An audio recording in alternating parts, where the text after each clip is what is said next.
La sincérité, c'est ma marque de fabrique, donc il n'y a C'est ce pas que de j'ai cru problème. comprendre. Bonjour à tous, je suis très heureux de vous retrouver aujourd'hui pour ce 3e épisode d'Azur. Je voudrais aussi également vous remercier pour votre fidélité. Aujourd'hui, je reçois un homme de conviction. Il est à la fois entrepreneur engagé, élu de terrain. Il incarne une réelle fidélité au territoire, une vision forte du local et également sur la partie nationale. On dit souvent de lui qu'il ne parle pas pour séduire, mais qu'il parle pour bâtir. Azur, épisode 3, c'est parti.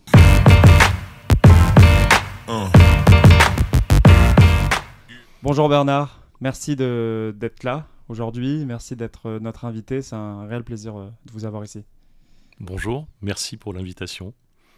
Donc vous appelez Bernard Chex, vous êtes né un 6 janvier, comme moi, Ah, on est Capricorne tous les deux. Qu'est-ce qu'on ne sait pas sur vous? Qui êtes-vous? eh bien, je suis un Niçois. D'origine, mes parents sont nés à Nice, mes grands-parents sont nés à Nice, et j'en suis très fier.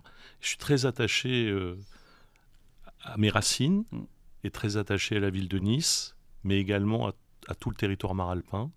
J'aime autant la mer que la montagne, et voilà, donc ça a été pour moi aussi source d'inspiration dans ma vie d'homme. Et souvent, quand une personne qui vient de l'entrepreneuriat et qui part sur la politique, qu'est-ce qui vous différencie de vos collègues députés que vous pouvez avoir à l'Assemblée? Beaucoup de choses. Certains politiques sont dans la réalité, d'autres ne le sont pas du tout. Moi, mon ancrage entrepreneurial a été une chance pour moi, parce que j'ai fait de la politique économique avant de faire de la politique, et ça a été pour moi d'abord une source de formation très forte. Ça m'a permis aussi de rencontrer des gens, des entrepreneurs comme moi, et qui voulaient que les choses changent. Et j'ai passé de nombreuses années à pester contre ceux que je considérais pas à la hauteur ou ne faisant pas suffisamment pour nous les entrepreneurs. Et là où je suis aujourd'hui, je continue à... Bon, en fait, mon ADN est resté le même. De ce que je comprends, vous êtes dans le concret, même si on dit parfois que les politiques ne sont pas forcément dans le concret, ils sont dans un ancrage politique qui s'éloigne de la réalité. De ce qu'on comprend, de ce qu'on voit, de ce qu'on écoute quand vous prenez la parole, vous êtes quelqu'un dans le concret. Et donc, pour nous ici à Azur, c'est hyper important de rentrer vraiment dans cette vision. Donc, est-ce que vous pouvez me dire les valeurs qui vous portent à travers Bernard Chex entrepreneur et à travers Bernard Chex député? Alors l'entrepreneur vous répondra que la valeur principale, c'est l'effort et le travail. Sans ces deux qualités, on n'arrive à rien. Mais il faut également avoir une vision. Il faut avoir une vision de son activité professionnelle, de son activité économique. Il faut avoir une vision qui est plutôt on va dire à court terme et à moyen terme. Quand vous faites de la politique, vous êtes dans la réactivité. Vous êtes dans la réactivité du moment, de l'actualité politique, mais ça ne suffit pas. Il faut aussi avoir une vision à long terme. Une vision à long terme pour nos entreprises, une vision à long terme pour la collectivité, pour ses habitants, pour les contribuables que nous sommes. Donc il faut avoir à la fois cette réactivité, et il faut avoir la patience aussi, et cette vista de voir loin pour bâtir des choses. Et c'est ça qui est important. Aujourd'hui, on le voit même au niveau local. Il serait bon d'avoir une vision plus globale et peut-être moins dans l'actualité du moment.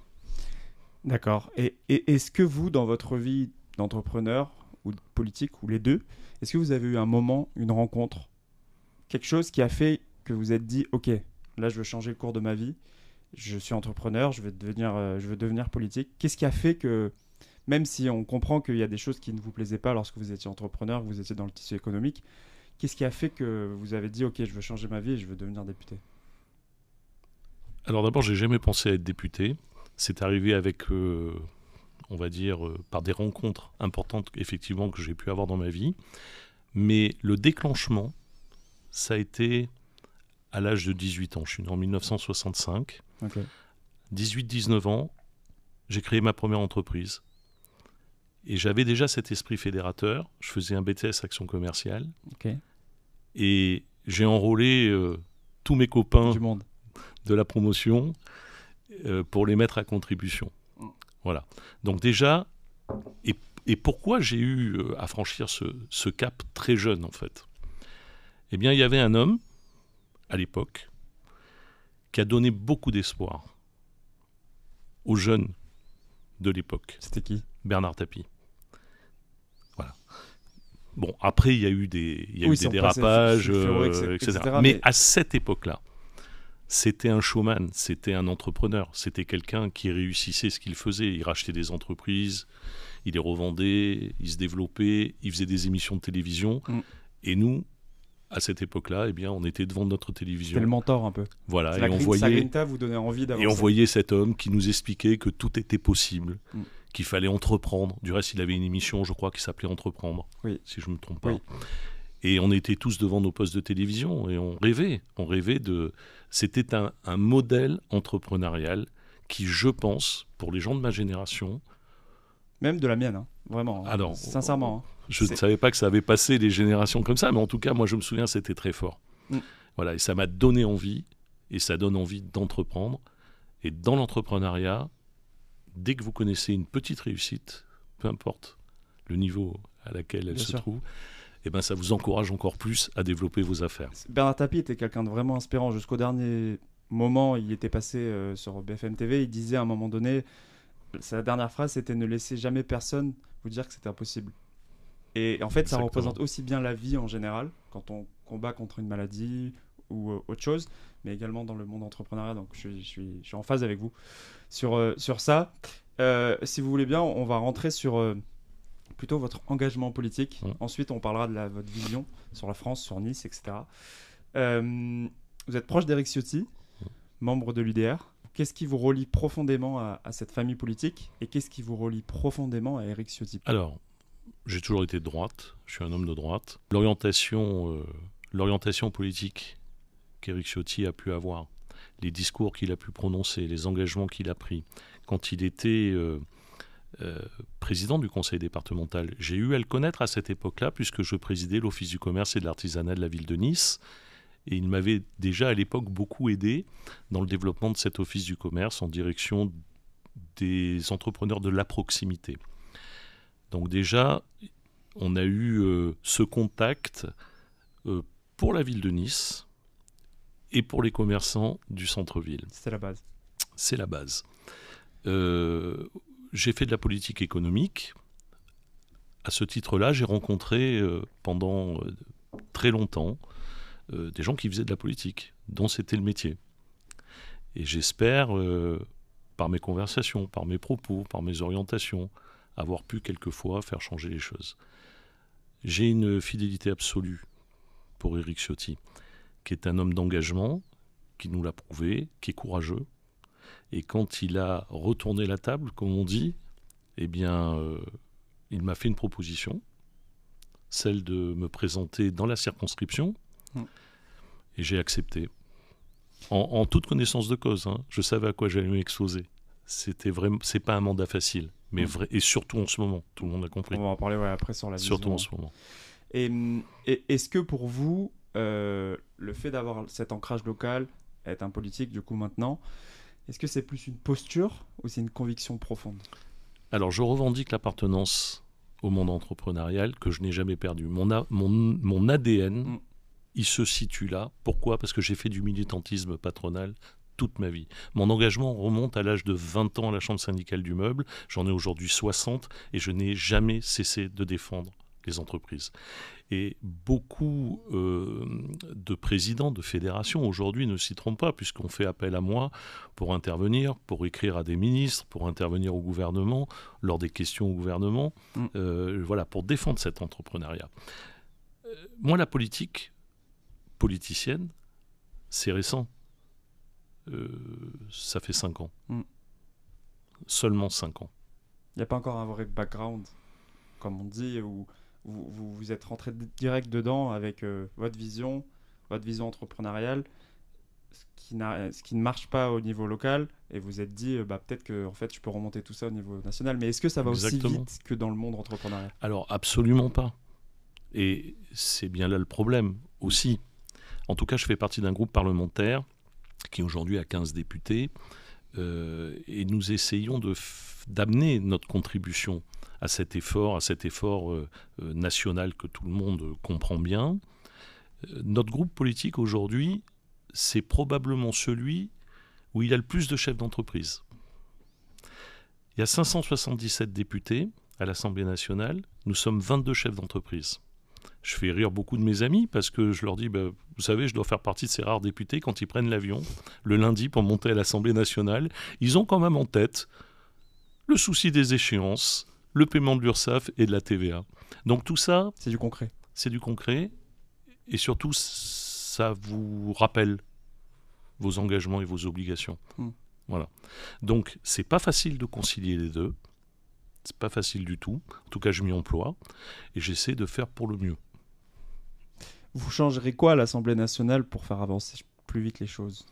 Réduire les textes législatifs, les allées-venues entre le Sénat, l'Assemblée nationale, tout ça est extrêmement lourd. On a l'impression d'être dans la répétition permanente, c'est-à-dire que vous abordez des sujets sur lesquels vous restez des jours et des nuits à palabrer pour changer un mot, une phrase, les amendements multiples et variés, l'obstruction parlementaire à laquelle nous assistons de tous les groupes parlementaires. On ne peut pas stigmatiser un par rapport à l'autre. Tout ça manque beaucoup de rythme. Est-ce que ce n'est pas un reflet sur la France au final ? Ce qui se passe à l'Assemblée nationale, sans donner de détails, est-ce que ce n'est pas au final un miroir de ce qu'il y a sur le terrain en France ? Oui, c'est effectivement ça. Mais malheureusement, nous ne sommes pas assez nombreux du bon côté pour pouvoir faire aujourd'hui changer les choses, même si nous en avions envie. Et ça va mettre du temps, vous pensez, à construire ça ? Ça va mettre du temps parce que, si vous voulez, vous avez cet atavisme qui existe depuis toujours, où on est une machine à produire des normes, des règles, on veut tout encadrer, l'État doit être présent dans tout, contrôler tout. À un moment donné, voilà, un peu de liberté, la liberté d'entreprendre, la liberté aussi, pour ceux qui le souhaitent, de développer et de gagner de l'argent. Moi, dans ma bouche, gagner de l'argent, c'est pas un gros mot. Faut pas que ça soit tabou. Faut pas que ça soit tabou. De plus en plus. Exactement, exactement. Et tout ça fait qu'on tire vers le bas. On tire toujours vers le bas. Il n'y a pas assez de reconnaissance pour ceux qui créent des emplois. Il n'y a pas assez de reconnaissance pour ceux qui payent beaucoup d'impôts. Au contraire, il faut toujours qu'ils en payent plus. Regardez, on va examiner le nouveau budget à la rentrée. On cible jamais les pistes d'économie sur lesquelles nous insistons. C'est toujours en direction des mêmes, ceux qui produisent, ceux qui créent de la richesse, etc. Donc aujourd'hui, moi, je suis désespéré de rencontrer de jeunes entrepreneurs qui n'espèrent qu'une seule chose, c'est aller développer leur business ailleurs, sur un autre territoire, malheureusement pas en France, souvent à l'étranger. Et ça, moi, je ne peux pas m'y résoudre. Et malheureusement, il n'y a pas que les jeunes entrepreneurs qui sont dans ce souci-là. Qu'est-ce que vous répondez à Bernard Arnault sur sa position lorsque Donald Trump a été élu? Il a annoncé qu'il est parti aux États-Unis pour voir l'ambiance qu'il y avait, le mood, comme on dit maintenant, qu'il y avait. Il était plutôt positif dans sa vision et plutôt négatif sur sa vision sur la France. Qu'est-ce que vous lui répondez ?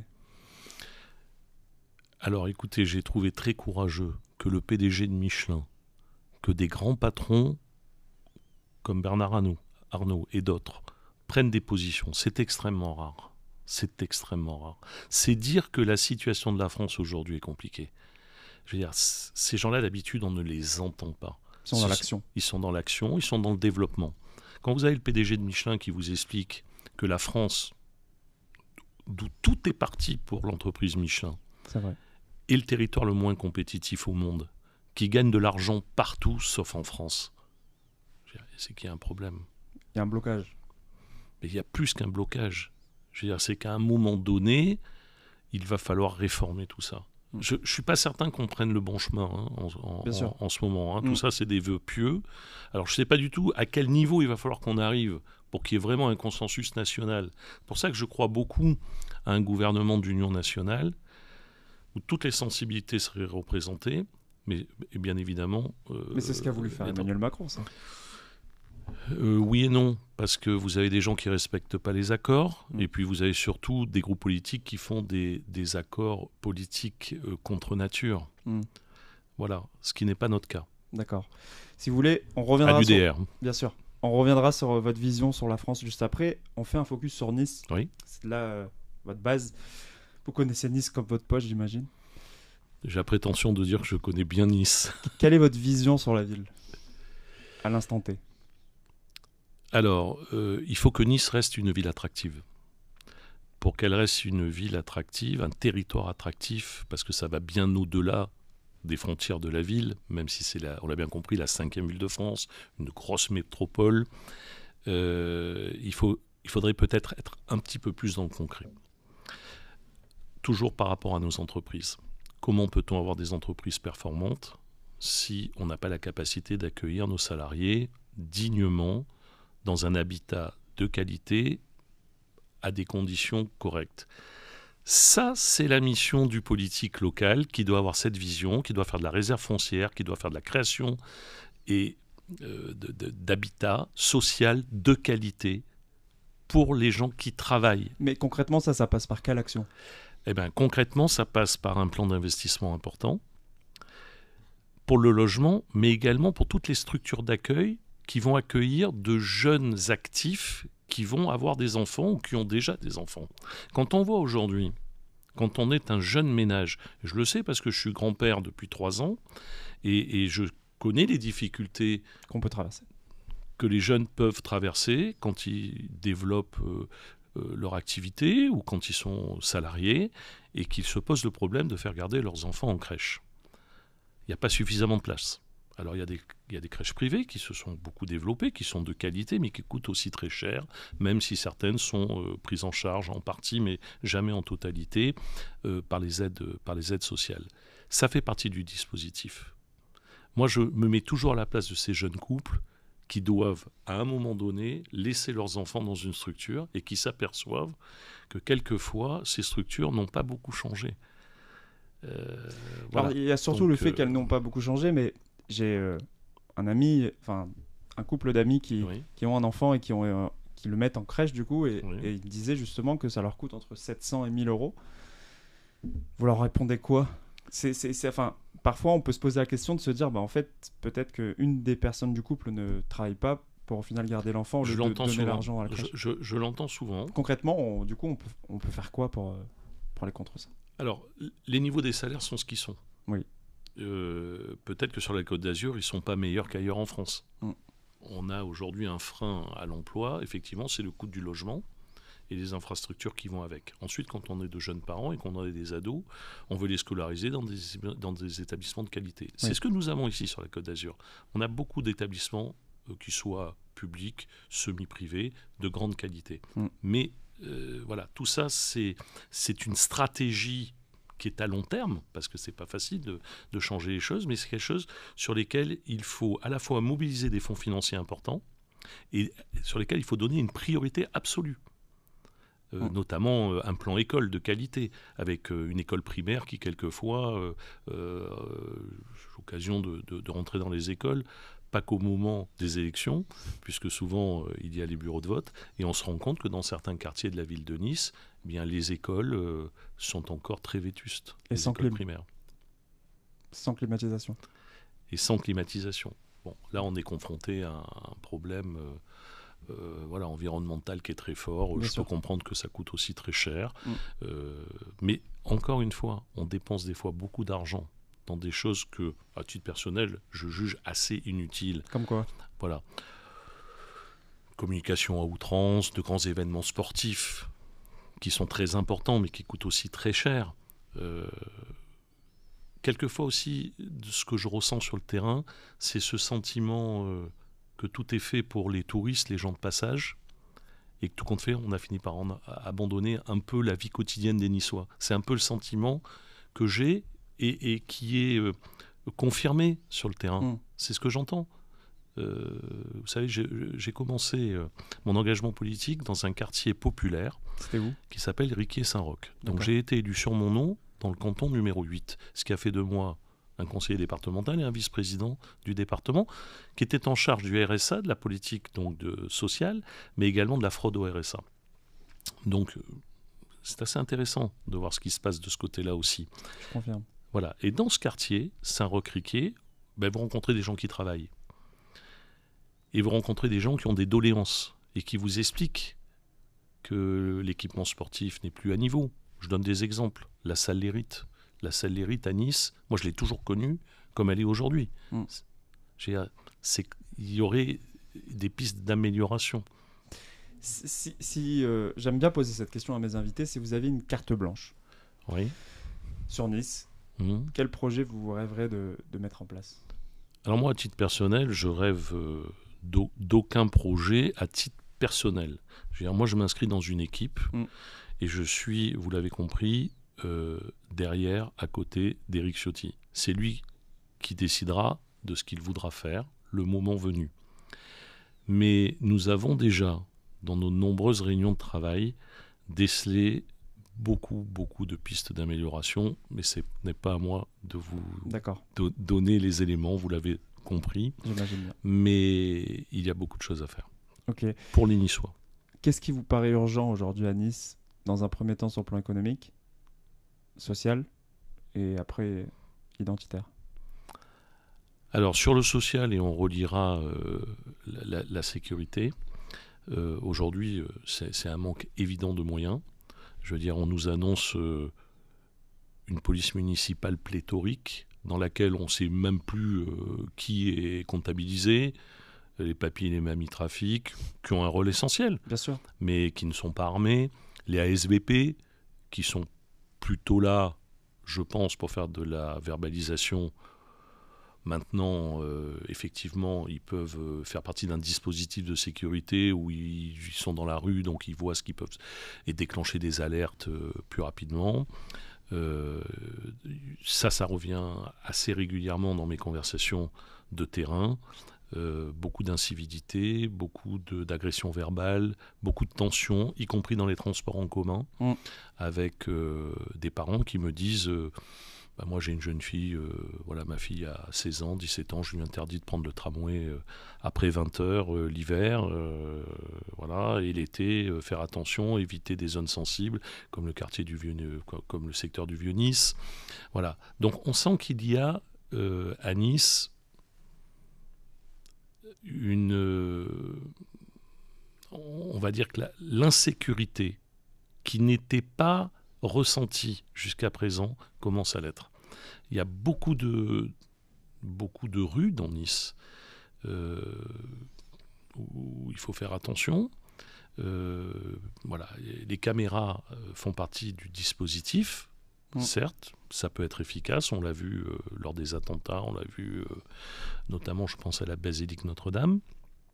Mais bon, ça ne suffit pas. Qu'est-ce que vous ferez concrètement, du coup, si vous étiez à un moment donné dans l'équipe municipale et pour pallier à ces problèmes de sécurité, c'est quoi l'action concrète? Je pense qu'Éric Ciotti aura à cœur de renforcer le dispositif de sécurité, en augmentant les effectifs de la police municipale, tout en pesant de tout son poids pour que, au niveau des engagements de police nationale, là aussi se sont renforcés, parce que ce que l'on se rend compte, c'est qu'il y a eu beaucoup d'annonces.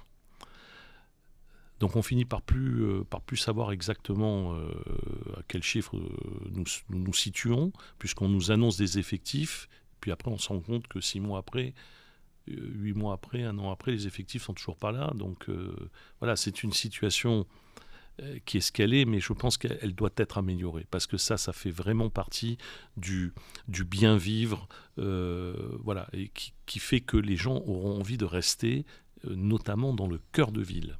Bien sûr. Parce que beaucoup ont la possibilité d'aller sur les collines ou ailleurs. Il faut penser à ceux qui, eux, n'en ont pas la possibilité. Et voilà. Des voies vélo partout dans le centre-ville, est-ce que vous pensez que ça a un sens ou est-ce que ou c'est un non-sens? Mais écoutez, j'ai rencontré le président d'une association bien connue à Nice, d'utilisateurs de vélos. Même lui critique le plan vélo à Nice. Pourquoi ? Alors que les gens... pourquoi ? Parce qu'il y a des incohérences. Il y a des incohérences, d'une part, et il y a des zones accidentogènes, d'autre part.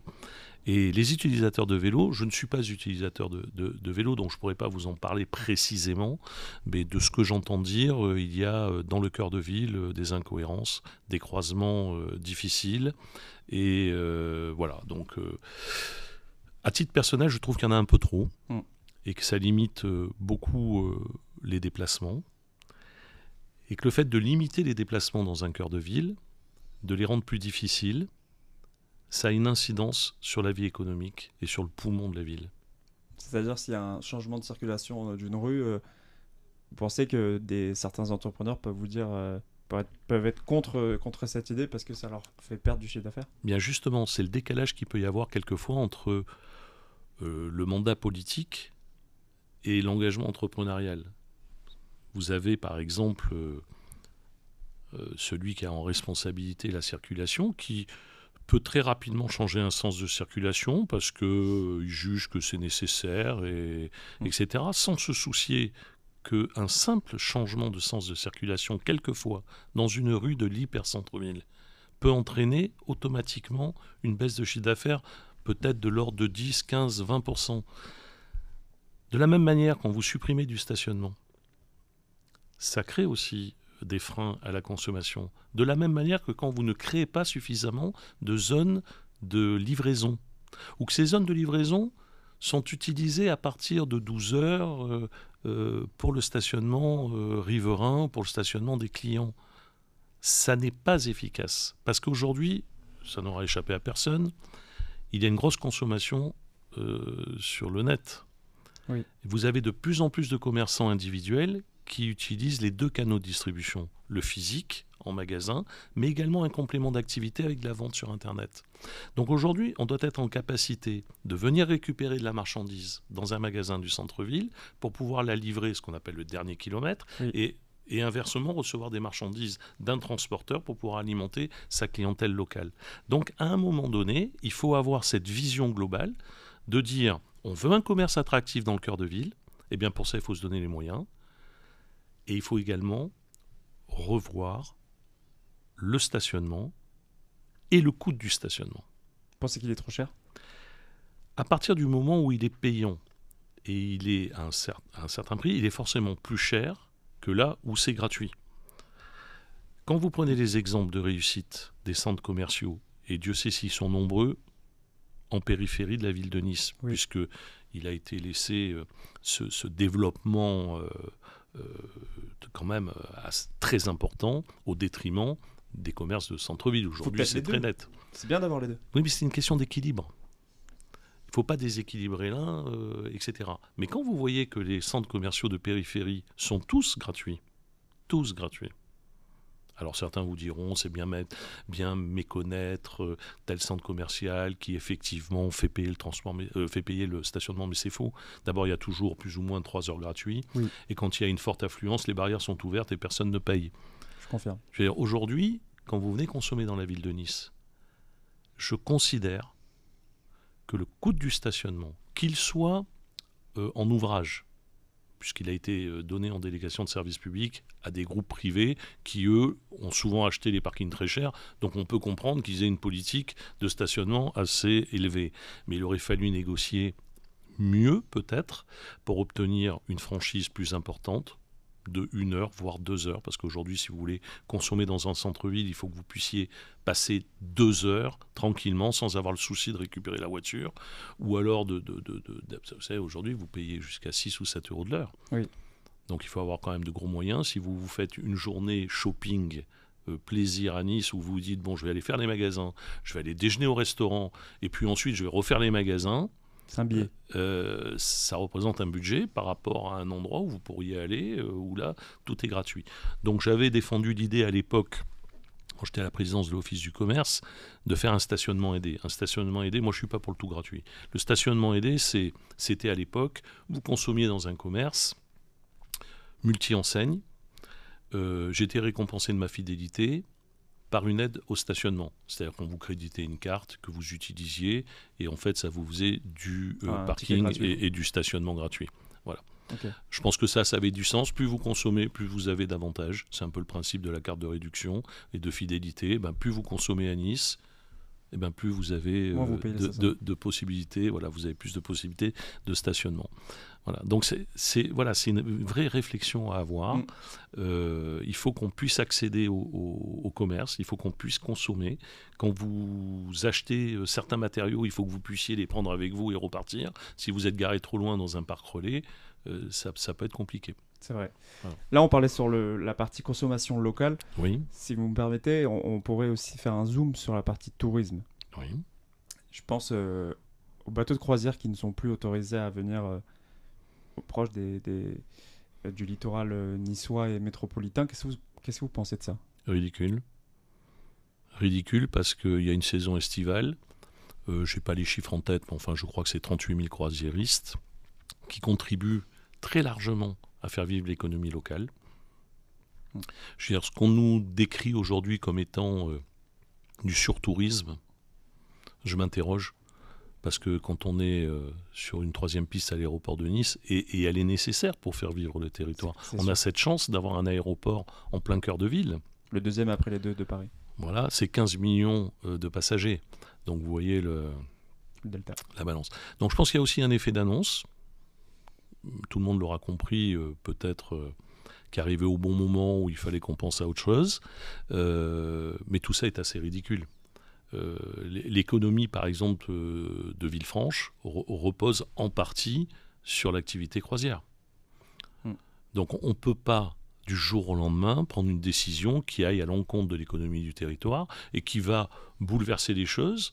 Je veux dire, derrière tous ces gens, il y a des investissements, il y a des salariés, il y a des engagements financiers. Vous pensez qu'il y a cette valeur, les valeurs dont vous parlez là, elles n'ont pas été prises en compte lorsqu'on a interdit pas de réflexion, pas de concertation. Le président de la branche en question, je me suis entretenu avec lui. Il aurait bien voulu qu'il y ait un débat. Le problème, c'est que le débat arrive après la prise de décision. Donc à un moment donné, ce n'est pas une manière normale de consultation. Ok. Si vous voulez, on va dézoomer. Et on va plus zoomer maintenant sur la France, comme on l'a déjà fait tout à l'heure. Le climat actuel, vous le voyez du coup négatif. Est-ce que du coup, vous voyez plus des actions à court terme ou plutôt des actions structurelles sur les prochaines années ? Qu'est-ce qui va faire que la France redevienne la France qu'on a connue, j'ai envie de dire dans les 30 Glorieuses, mais même après, la France de la consommation, la France, tout en gardant cette partie écologique qui est hyper importante, mais qu'est-ce qui va faire que la France va redorer son blason ? Mais je pense qu'avant tout, il faut que les Français prennent conscience de la chance qu'ils ont d'habiter en France. Il faut arrêter de décrier, il faut arrêter de stigmatiser, il faut arrêter... je veux dire, moi-même, j'assiste à des conversations au niveau national où quand vous sortez de la discussion, vous vous demandez si effectivement tout ne va pas craquer. C'est vrai que les gens n'ont pas... Il n'y a pas un bon état d'esprit aujourd'hui. On le voit à l'Assemblée nationale, suivant les groupes politiques, quelquefois avec des discussions absolument lunaires. Je veux dire, tout ça ne donne pas une bonne image de notre pays et de ceux qui sont censés le développer. Moi, je pense qu'il faut redonner confiance. Et pour redonner confiance, c'est gagner sa vie, bien la gagner, essayer de payer moins d'impôts et avoir surtout la certitude d'être en sécurité en France. Et face à nous, nous avons des gens qui nous expliquent que, quelque part, on a fait le maximum, on ne peut pas faire plus. L'État, c'est une grosse machine. Souvenez-vous à la première dissolution, quand il y a eu le risque, après la dissolution, qu'il y a eu le risque de censure du gouvernement. Qu'est-ce qu'on n'a pas entendu ? Mais vous ne vous rendez pas compte, si vous censurez le gouvernement, il n'y aura pas de budget, les retraites seront plus payées, les gens iront au distributeur automatique à la banque. On a fait le parallèle. Il n'y a rien qui sortira. On a fait le parallèle de la France à la Grèce, même à un moment donné, je crois. On a voulu faire peur aux Français. Mais les Français, ils ont compris la situation. Parce que regardez ce qui s'est passé en un an. Les retraites ont continué à être payées, les services de l'hôpital ont continué à fonctionner plus ou moins bien par rapport aux régions. Eh bien, ça a au moins eu un avantage. C'est que l'impôt des Français, il n'a pas augmenté. Voilà. Parce que c'est ça dont il s'agit. Aujourd'hui, il faut faire des économies. Il faut faire des économies sur à peu près tout, sauf sur la sécurité, sur l'armée et sur la santé. Et il faut préserver le pouvoir d'achat de nos retraités. Voilà. Ça, c'est fondamental. Et il faut s'attaquer à ce qui coûte le plus cher en France. C'est le social. Alors moi, je suis pour... Je vous ai dit tout à l'heure que je me suis occupé du RSA pendant 2 ans dans les Alpes-Maritimes. C'est un budget important. Et on a fait des économies. C'est-à-dire qu'on a continué à le donner à des gens qui en avaient besoin, tout en le supprimant à des gens qui fraudaient. Donc aujourd'hui, la fraude sociale, c'est probablement là où on doit pouvoir faire le plus d'économies. Si, lorsque le président de la République et le Premier ministre ont annoncé qu'ils fermeraient quelques agences françaises pour faire des économies, oui. Est-ce que vous êtes d'accord avec ça? Oui. Et dans un second temps, quelles agences vous viennent à l'idée de se dire, en fait, on dépense beaucoup d'argent, mais en termes de rentabilité et surtout en termes... Je vous en citais quelques-unes, puisque nous, avec le groupe UDR, on est de ceux qui pensent qu'il y a beaucoup d'agences de l'État qui sont totalement inutiles et qui coûtent des millions, des dizaines de millions, voire plus, à l'État français. Quand vous mettez tout ça bout à bout, j'aime autant vous dire, vous allez pouvoir faire des économies de l'ordre de 400 à 500 millions d'euros. Vous avez évidemment l'agence à laquelle tout le monde pense, c'est l'ARCOM. Évidemment, ça a été largement décrié. Absolument pas indépendants, tout le monde l'a compris. Même si on veut nous faire croire qu'ils sont indépendants, ils ne le sont pas, puisque à la tête de cette agence, plus ou moins tout le monde est désigné par le président de la République, donc tout le monde a compris l'orientation. Vous avez dans les agences de l'État une multitude d'agences qui ne servent absolument à rien, qui sont des acronymes que personne ne connaît. Derrière, vous avez 50, 100, 200, 300 personnes. Vous ne savez pas ce qu'ils font.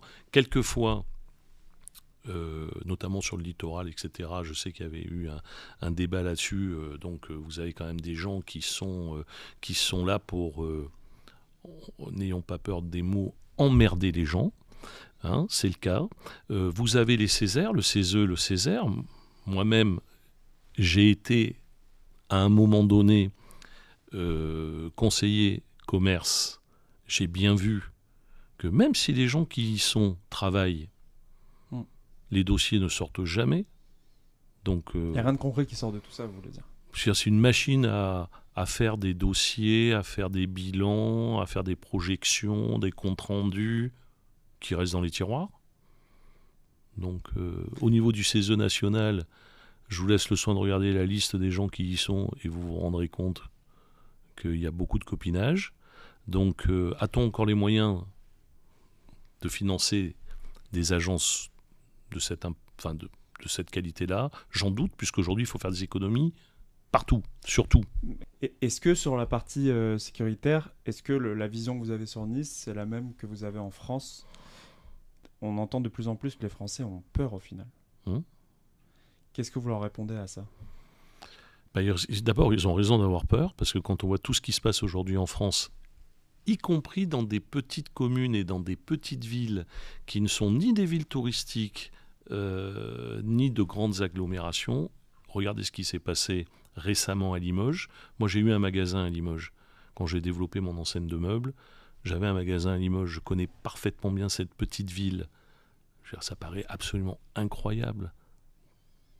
Savoir ce qui s'est passé, c'est juste incroyable. Alors, est-ce que ça va continuer à proliférer? Est-ce que ça va se développer dans d'autres villes de France? Évidemment que oui, puisque vous avez... nous heurtons à cette problématique des peines, des sanctions qui ne sont pas, tout le monde l'a compris, à la hauteur des faits. Et à un moment donné, écoutez, la machine est en route, c'est un train en marche que plus personne... Regardez ce qui s'est passé hier au soir à Nice, sur la promenade des Anglais. Une manifestation pro-Palestine à quelques mètres de là où a été stoppé le terroriste lors du 14 juillet. Avec des incidents, je les ai vus sur les vidéos, j'ai moi-même reposté une vidéo d'Éric Ciotti, où vous avez des personnes qui en viennent presque aux mains avec des propos homophobes, avec des propos antisémites, etc. J'y étais, il se trouvait que j'avais un rendez-vous pas loin. Donc j'ai été étonné, aucun policier. Il y avait 0 policier, 0 surveillance autour ? Écoutez, moi en tout cas, à l'heure où je suis passé, il était 20h, il n'y avait aucune police, alors peut-être en civil, hein, j'espère, mais vous vous rendez compte dans une ville touristique comme Nice, en fin juillet ? En plein moment touristique pour la ville. Ça peut tourner mal, un truc comme ça. J'aimerais revenir sur une partie de votre vie qui a été l'entrepreneuriat et qui a été Checks Décoration. Est-ce que vous pouvez nous raconter un peu la jeunesse de Checks Décoration et qu'est-ce que devient Checks Décoration maintenant ? Alors déjà, vous dire que j'ai eu beaucoup de chance, parce que j'ai eu un père avant moi qui lui-même avait eu un père avant lui. Donc ça veut dire que l'entreprise a été créée en 1936 à Nice, rue Paul Déroulède, et depuis avril 1936, on n'a jamais quitté le 8 rue Paul Déroulède. Autant vous dire qu'on a connu des crises, on a connu des guerres, chaque génération a eu à affronter des éléments extérieurs qui sont venus contrarier l'économie de l'entreprise. Moi-même, quand je suis rentré dans l'entreprise, j'ai eu à subir la guerre du Golfe. Après, on a eu les subprimes. Enfin, il y a eu beaucoup de choses qui ont fait que... Mais ma grande fierté, aujourd'hui, effectivement, c'est que mes enfants continuent. Parce que j'ai toujours cru en la transmission. Et la formation, c'est une chose. Il faut préparer la transmission. Moi, je suis très fier d'avoir préparé mes enfants à affronter l'avenir. Alors, c'est une très petite entreprise, mais... suivant les cycles de l'économie, ça se développe et puis ça réduit. Mais en tout cas, l'entreprise est toujours là. C'est donc toujours une entreprise familiale qui ne sera pas revendue Toujours une entreprise familiale. C'est l'entreprise que l'on gardera quoi qu'il arrive. Maintenant, chaque génération amène sa pierre à l'édifice. Bien sûr. Mon père avait d'autres affaires qu'il a vendues. Moi-même, j'ai créé Étoffe et Canapé, qui était une enseigne de meubles. J'ai eu jusqu'à 12 magasins de meubles en France. Alors, c'est une partie un peu plus méconnue de mon activité. Tout le monde pense que je suis... me voyait peut-être comme un commerçant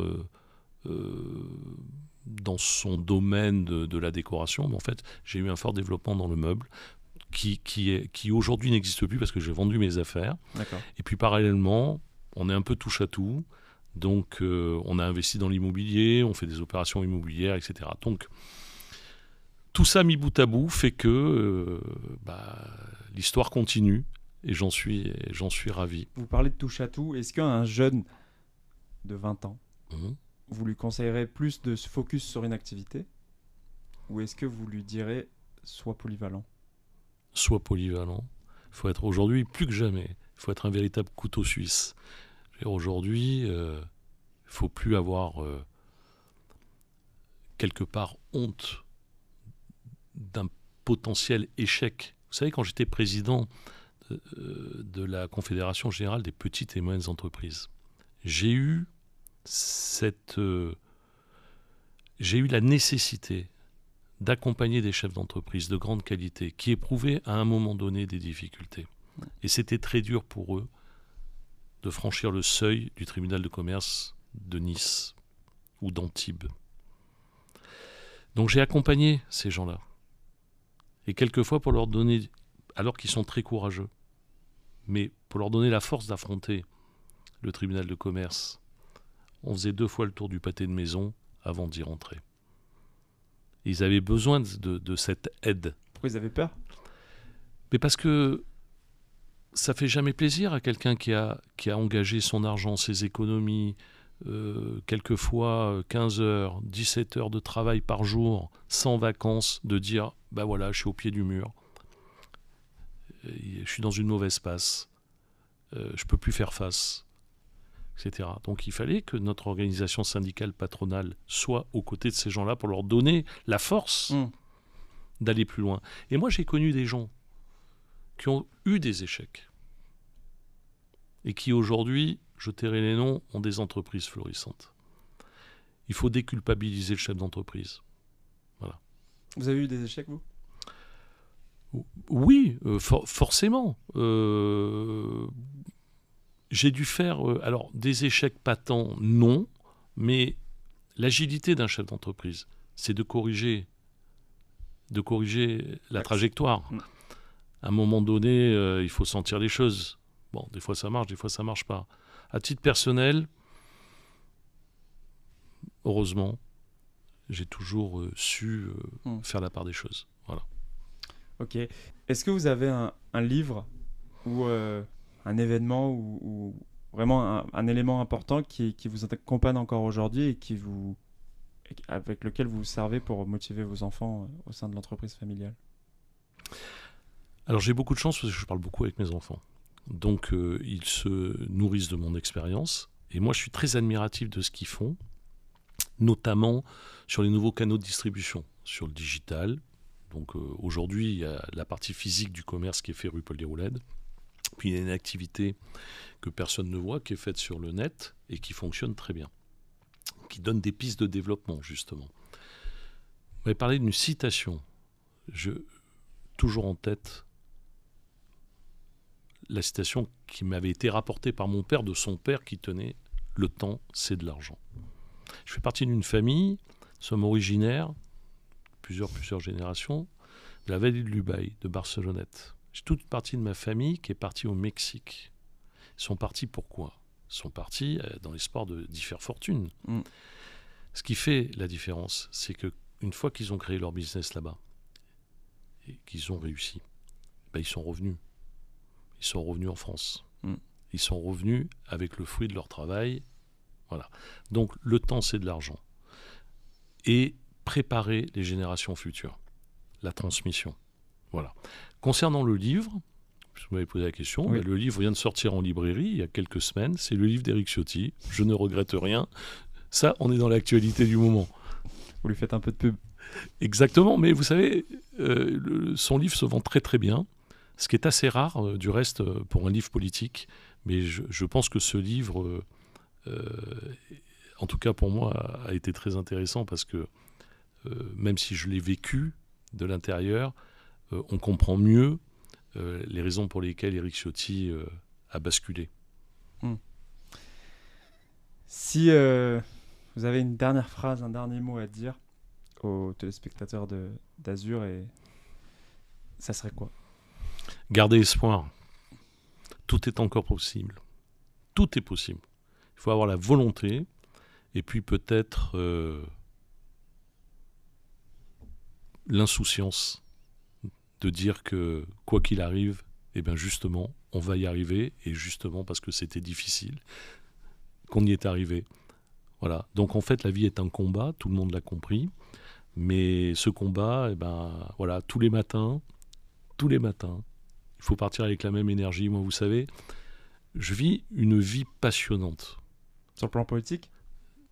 Familiale, politique, amicale. J'ai une chance énorme. Dans ma vie, j'ai toujours fait ce que j'ai eu envie de faire. C'est magnifique. Même la politique ? C'est un choix. La politique, c'est un choix. Personne m'a contraint d'en faire. Et toute ma vie a été comme ça. C'est pour ça que je suis passionné par ce que je fais. Et c'est quelque chose qui me motive. Et puis si ça devait s'arrêter, eh bien écoutez, ça s'arrêtera. Ça aura été une partie de ma vie. Tant mieux.